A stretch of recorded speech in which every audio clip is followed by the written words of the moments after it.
Hello viewers, Pepp here.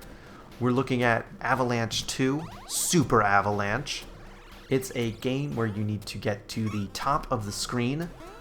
That's it. You just have to jump on the top of these blocks and make it all the way to the top.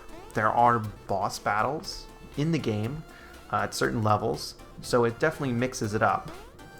Now, the developer Beast Games has made Avalanche 1. I didn't know about it. I had to go look it up. But it's a Flash game that you can play for free right now. And it is a much simpler, no graphics version of this game. So it looks like that was a concept they made, and then they were able to get this game made, which is very cool. Now, this game is very simple. You know, it's just all about dodging all of the enemies, collecting the coins, and getting to the top of the screen.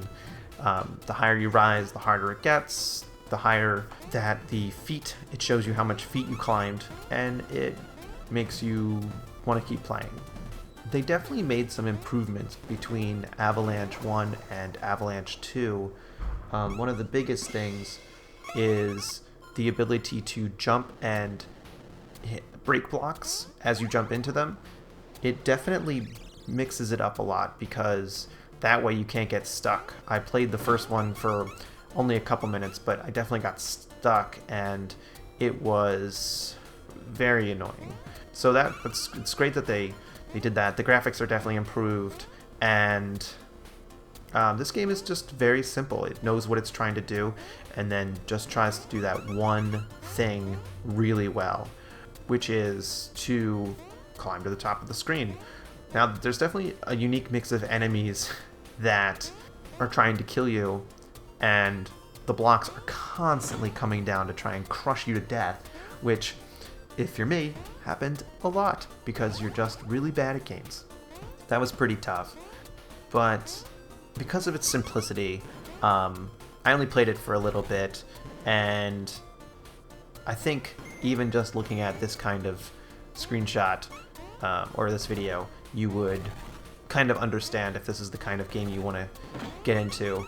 It's definitely, you know, like Super Crate Box or something like that, where it's very simple and they're just trying to keep the treadmill going.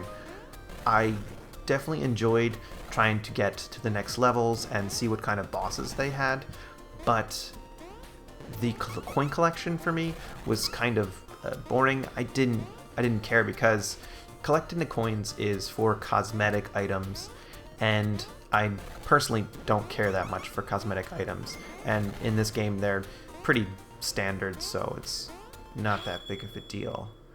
Now, there are quests in the game. Some of them are lasting until you actually complete the quest, or they will be for like one run. So you have to be careful to choose the quest. You also have to pick up the quests on your way up. You don't just get the quests. I thought that was a very interesting way to do it. Overall, it's a very simple game that I think after watching this video, you can tell instantly if you're into this kind of thing, trying to get to the top. I was able to get to 700 feet, and it was pretty tough, I would say. It would take quite a bit of practice and fortitude to make it to the top of... I don't actually know if there's an end to make it pretty far in the game. I would be curious to see if there was an end because of the interesting boss mechanics that I'm so thankful they had in the game. They could have easily not had that, and that broke up the combat for me in the levels, you know, in a great way. Just trying to get on blocks all the time. It could get boring, but the mixing in the bosses was great. Well, that's Avalanche 2. If you made it this far, thanks for watching. Bye.